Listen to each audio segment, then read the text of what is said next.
Madame Blido appela sa sœur Elfie, qui lavait la lessive, lui raconta l'aventure qui venait d'arriver et la pria de venir l'aider à préparer pour les enfants, le cabinet près de la chambre où elles couchaient toutes deux. C'est le bon Dieu qui nous envoie ces enfants, dit Elfie, la seule chose qui manquait pour animer notre intérieur. Sont-ils gentils? Ont-ils l'air de bons garçons, d'enfants bien élevés? Madame Blido. S'ils sont gentils, bons garçons, bien élevés? Je le crois bien. Il n'y a qu'à les voir, jolis comme des amours, polis comme des demoiselles, tranquilles comme des curés. Va, ils ne seront pas difficiles à élever, pas comme ceux du père Penard, en face. Elfie. Bon. Où sont-ils, que je jette un coup d'œil dessus? On aime toujours mieux voir par ses yeux, tu sais bien. Sont-ils dans la salle? Madame Blido. Non, je les ai envoyés au jardin. Elfie courut au jardin, elle y trouva Jacques occupé à arracher les mauvaises herbes, Paul ramassait soigneusement ces herbes et cherchait à en faire de petits fagots. Au bruit que fit Elfie, les enfants tournèrent la tête et montrèrent leurs jolis visages doux et riants. Jacques, voyant qu'Elfie les regardait sans mot dire, se releva et la regarda aussi d'un air inquiet. Jacques. Ce n'est pas mal, n'est-ce pas, madame, ce que nous faisons Paul et moi? Vous n'êtes pas fâchés contre nous? Ce n'est pas la faute de Paul, c'est moi qui lui ai dit de s'amuser à botteler l'herbe que j'arrache. Elfie. Pas de mal du tout mon petit, je ne suis pas fâchée, bien au contraire, je suis très contente que tu débarrasses le jardin des mauvaises herbes qui étouffent nos légumes. Paul. C'est donc à vous ça? Elfie. Oui, c'est à moi. Paul. Non, moi crois pas, c'est pas à vous, c'est à la dame de la cuisine qui donne du bon fricot, moi veux pas qu'on lui prenne son jardin. Elfie. Ah ah ah. Est-il drôle, ce petit? Et comment m'empêcherais-tu de prendre les légumes du jardin? Paul.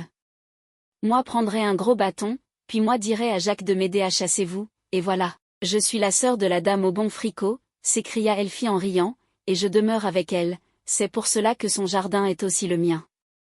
Tant mieux, s'écria Jacques. Vous avez l'air aussi bon que la dame, je voudrais bien que monsieur Moutier, qui est si bon, restât toujours ici. Elfie.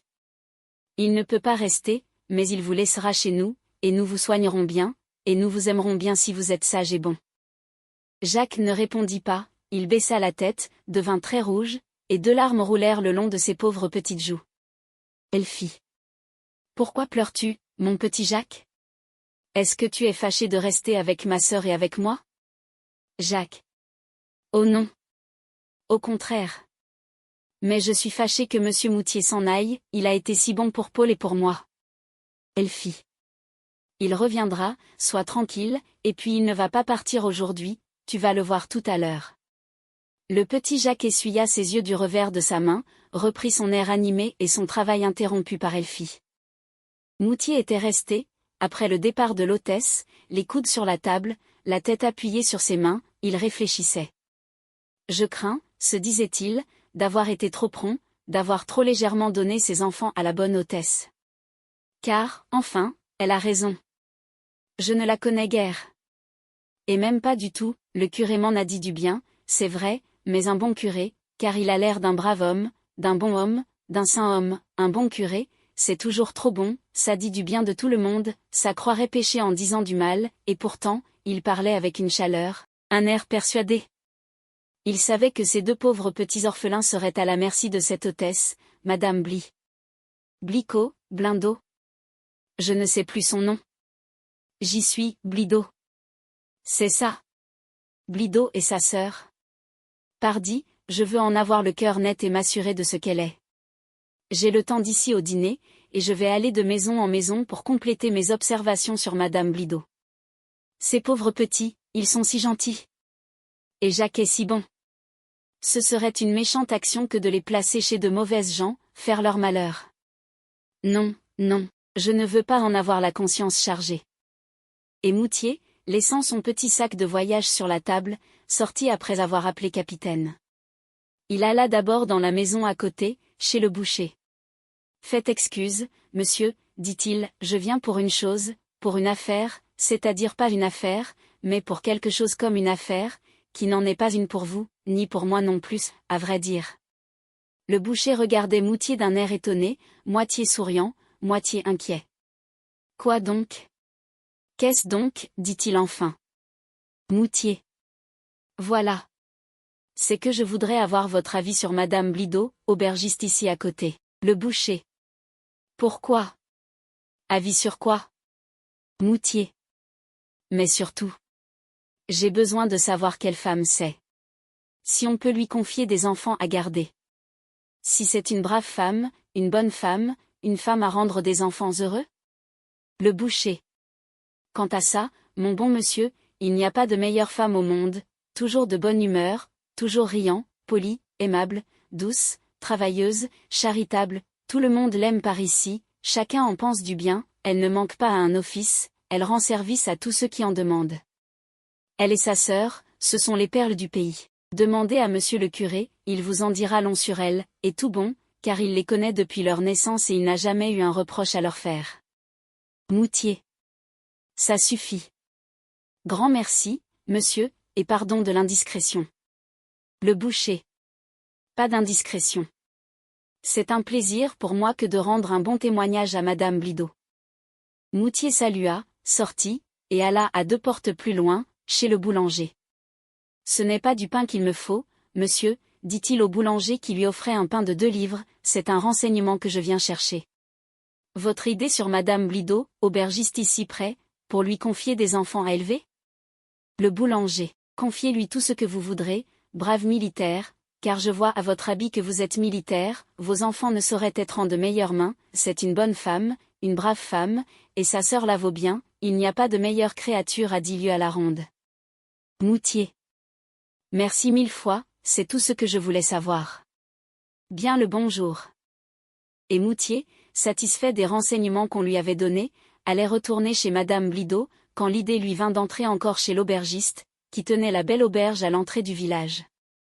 Encore celui-là, pensa-t-il, ce sera le dernier, et si cet homme ne m'en dit pas de mal, je pourrai être tranquille, car il me semble méchant et son témoignage ne pourra pas me laisser de doute sur le bonheur de mes mioches. L'aubergiste était à sa porte, il vit venir Moutier et le reconnut au premier coup d'œil. D'abord, il fronça ses gros sourcils, puis, le voyant approcher, il pensa qu'il revenait lui demander à dîner et il prit son air le plus gracieux. « Entrez, monsieur, donnez-vous la peine d'entrer, je suis tout à votre service. » Moutier toucha son képi, entra et eut quelque peine à calmer Capitaine, qui tournait autour de l'aubergiste en le flairant, en grognant et en laissant voir des dents aiguës prêtes à mordre et à déchirer. « Ah! Ah !» se dit Moutier, Capitaine n'y met pas beaucoup de douceur ni de politesse, il y a quelque chose là-dessous, l'homme est mauvais, mon chien a du flair.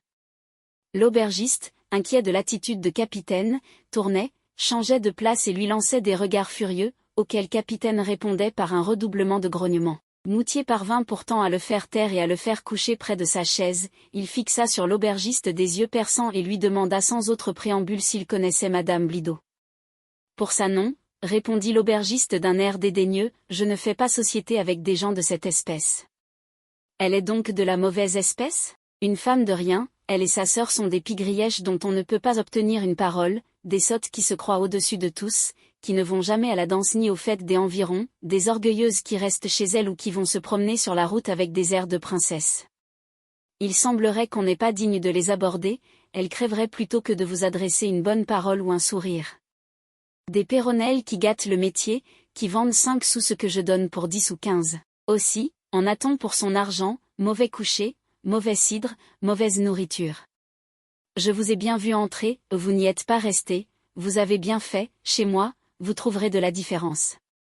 Je vais vous servir un dîner soigné, vous n'en trouverez nulle part un pareil. Il se retourna comme pour chercher quelqu'un et appela d'une voix tonnante, Torchonnet. Où es-tu fourré, mauvais polisson, animal, fainéant? Voici, monsieur, répondit d'une voix étouffée par la peur un pauvre petit être, maigre, pâle, demi-vêtu de haillons, qui sortit de derrière une porte et qui, se redressant promptement, resta demi-incliné devant son terrible maître. Pourquoi es-tu ici? Pourquoi n'es-tu pas à la cuisine? Comment oses-tu venir écouter ce qu'on dit? Réponds, petit drôle. Réponds, animal. Chaque réponse était accompagnée d'un coup de pied qui faisait pousser à l'enfant un cri aigu, il voulut parler, mais ses dents claquaient, et il ne put articuler une parole. À la cuisine, et demande à ma femme un bon dîner pour monsieur, et vite, sans quoi? Il fit un geste dont l'enfant n'attendit pas la fin et courut exécuter les ordres du maître, aussi vite que le lui permettaient ses petites jambes et son état de faiblesse. Moutier écoutait et regardait avec indignation. « Assez, dit-il en se levant, je ne veux pas de votre dîner, ce n'est pas pour m'établir chez vous que je suis venu, mais pour avoir des renseignements sur Madame Blido. Ceux que vous m'avez donnés me suffisent, je la tiens pour la meilleure et la plus honnête femme du pays, et c'est à elle que je confierai le trésor que je cherchais à placer. » L'aubergiste gonflait de colère à mesure que Moutier parlait, mais lorsqu'il entendit le mot de trésor, sa physionomie changea, son visage de fouine prit une apparence gracieuse et il voulut arrêter Moutier en lui prenant les bras. Au mouvement de dégoût que fit Moutier en se dégageant de cette étreinte, Capitaine s'élança sur l'aubergiste, lui fit une morsure à la main, une autre à la jambe, et allait lui sauter à la figure, quand Moutier le saisit par son collier et l'entraîna au loin. L'aubergiste montra le poing à Moutier et rentra précipitamment chez lui pour faire panser les morsures du vaillant capitaine. Moutier gronda un peu son pauvre chien de sa vivacité, et le ramena à l'ange gardien.